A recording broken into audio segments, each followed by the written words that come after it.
बात तो सही लिखी है। घर में शादी वाले दिन सबसे सस्ते कपड़े वही शख्स पहनता है जिसने सबके महंगे महंगे कपड़ों का बिल चुकाया हो, और वो अक्सर हमारे पापा होते हैं। और जून के महीने में ही फादर्स डे भी होता है ना। कितना खूबसूरत ये समय। मदर्स डे तो आप बहुत अच्छे से बनाते हैं और बहुत सारी चीज़ें प्लान करते हैं, लेकिन फादर्स डे आप कैसे बनाते हैं इस विषय पर भी ज़रूर सुनिएगा। क्योंकि अगर आप अपने गर्भ में, अपनी माँ के गर्भ में 9 महीने पलते हैं, तो अपने पिता के दिमाग में आप उन्हीं 9 महीने में चलते हैं। कैसे ले जाऊंगा, कौन से हॉस्पिटल ले जाऊंगा, जच्चा बच्चे की सेवा कौन करेगा, मैं ऑफिस से छुट्टी कितने दिन की लूँगा, मेरे बैंक में पैसे कितने होने चाहिए, मेरी पत्नी को कोई प्रॉब्लम ना हो, मुझे इसकी छठी कैसे करनी है, मैं इसका नामकरण कहाँ करवाऊंगा, बेटा होगा तो क्या करूँगा, बेटी होगी तो क्या करूँगा। लेकिन दुर्भाग्य है कि हमारे इस देश में पुरुषों को उनके किसी भी काम के लिए सराहाया नहीं जाता। और अब तो ये हाल हो गई कि सराहाए ना सराहाए, लेकिन टब में मार कर, टुकड़े कर कर उन्हें फेंक दिया जाता है। पुरुष भी उतना ही इज्जत का अधिकारी है जितनी की स्त्री है। लेकिन बेटा बचाओ, बेटा पढ़ाओ, ये वाला समय अब आ ही गया, जो मैं आपके साथ 20 साल से लगातार बोलती आ रही थी कि बेटों का अपमान हो रहा है। अब आगे आने वाले टाइम में हमें अपने बेटे बचाने होंगे, क्योंकि अगर आपने अभी बेटे नहीं बचाए, देखिए बेटियों को तो पैदा करते थे और मार देते थे, दूध में डाल देते थे। हरियाणा में होता था, राजस्थान में होता था, बेटी पैदा हुई है, बेटा पल कर बड़ा होकर 20-22 साल का हो रहा है और उसके बाद वो किसी लड़की के चक्कर में सुसाइड कर रहा है या कोई लड़की उसे मार रही है, तो ये बेटी के पैदा होने से भी बड़ा दुख है। आप समझिए, बेटी तो पैदा हुई, मर गई, वो दुख है, बहुत दुख है। क्यों मर गई? बेटियां इस देश की शान है, लेकिन बेटा पाल पोस कर किसी के बच्चे को उससे दूर कर देना, ये सज़ा बहुत खतरनाक वाली सज़ा है। तो सोचिएगा इस विषय पे ज़रूर कि हमें दोनों की ही ज़रूरत है। आज मैं आपसे 10 जून और 11 जून की बात करूंगी। आखिर 10 जून और 11 जून को है क्या? पूर्णिमा, व्रत वाली पूर्णिमा है। तो आप व्रत रखते हैं तो 10 जून को रखेंगे, ठीक है।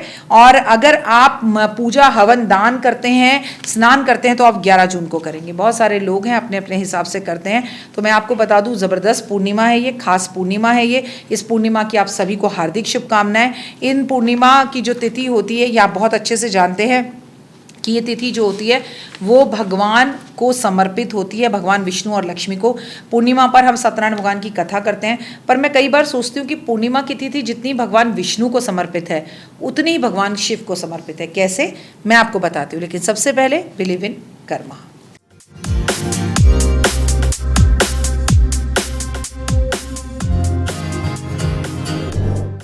हाँ जी, कर्मों पर अगर बिलीव होगा तो जीवन में सब कुछ मिलेगा। दिन है मंगलवार और बुधवार। अगर आप 10 तारीख को व्रत रख रहे हैं, अगर आप 10 तारीख को व्रत क्या रख रहे हैं, अगर आप पूर्णिमा का व्रत रखते हैं तो आप 10 तारीख को ही रखेंगे, उस दिन मंगलवार है। तो मंगलवार वाले दिन पूर्णिमा का महत्व और भी ज़्यादा बढ़ जाता है। लेकिन अगर आप मंगलवार को व्रत नहीं भी रख रहे हैं और आपको पूर्णिमा के उपाय करने हैं, जी हाँ, तो आप 10 जून को और 11 जून यानी मंगल और बुधवार दोनों दिन कर सकते हैं। पूर्णिमा पर हमें सुबह जल्दी उठना चाहिए। पहले तो कोशिश करनी चाहिए कि घर के आसपास अगर गंगा जी हैं, यमुना जी हैं, तो गंगा जी में, यमुना जी में जाके स्नान करें। अपने पूरे घर में गंगा जल जरूर छिड़कें। इस दिन सुबह अगर आप गंगा यमुना ना जा सके तो सुबह जल्दी उठें और नहाने के पानी में गंगा जल मिला के स्नान करें, तो बहुत उत्तम रहेगा। इस दिन कबूतरों को बाजरा, गाय को रोटी, कुत्ते को दूध, चींटियों को खाना दें। इस दिन अपने घर में सत्यनारायण भगवान की कथा करें। इस दिन महादेव की पूजा भी उतनी ही शिद्दत से करें जितनी शिद्दत से आप भगवान विष्णु और लक्ष्मी की करते हैं। क्यों?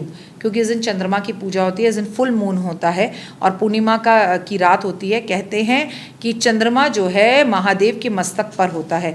चंद्रमा जब महादेव के मस्तक पर होता है तो वो हमारे लिए बड़ा लाभदायक होता है। और चंद्रमा महादेव के मस्तक पर है और हम चंद्रमा की पूजा करते हैं। वैसे तो ऐसा होता नहीं कि पूर्णिमा में चाहे जितना भी मौसम खराब हो, चंद्रमा के दर्शन हो ही जाते हैं, कहीं लेट कहीं पहले।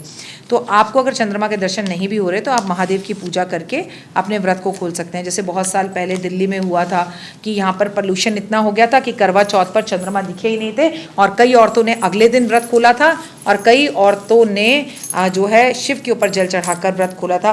पूरी दिल्ली में धूम मच गई थी, व्रत कैसे खोले, चांद नहीं दिख रहा, व्रत कैसे खोले। 12 बजे तक औरतें इंतजार करती रही भूखी प्यासी, लेकिन चंद्रमा ने अपने दर्शन ही नहीं दिए।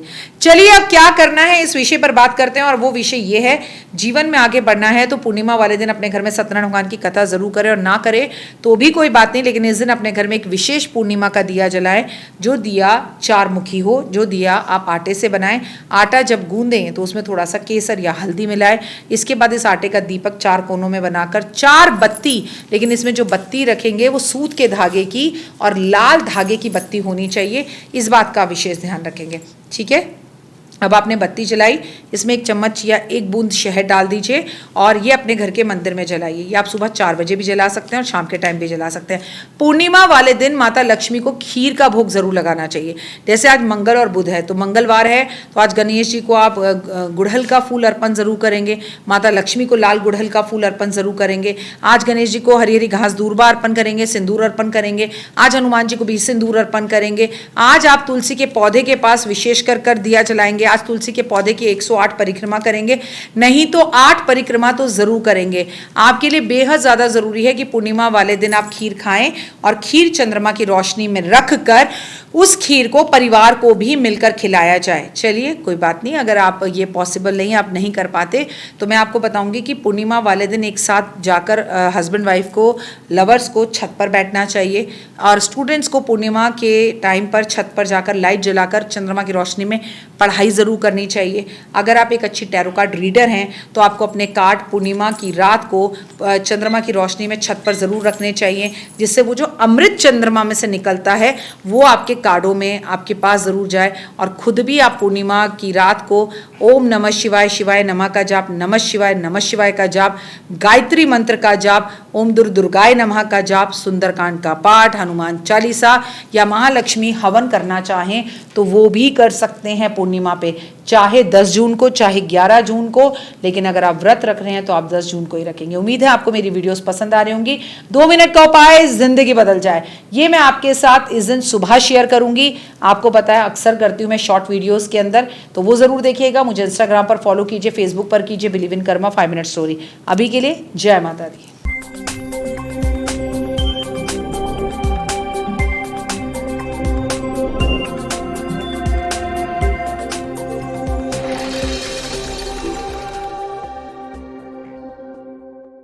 जीवन में है समस्या, नहीं मिल रहा तकलीफों से छुटकारा, नहीं मिल रही मनचाही नौकरी, टूट गया है विश्वास, सांस से आपकी बिल्कुल नहीं बनती और खत्म हो गई है आस, भगवान से आपका विश्वास उठ चुका है।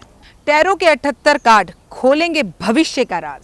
सरकारी नौकरी से हैं आप कोसों दूर, कुंडली जगाएगी कुंडली जागरण, कुंडली बताएगी आपका भविष्य। ऊपर से ये जादुई हवाएं, ऊपरी हवाएं, जादू टोना तंत्र विद्याएं, पति पत्नी और वो करना होगा खुद पर विश्वास।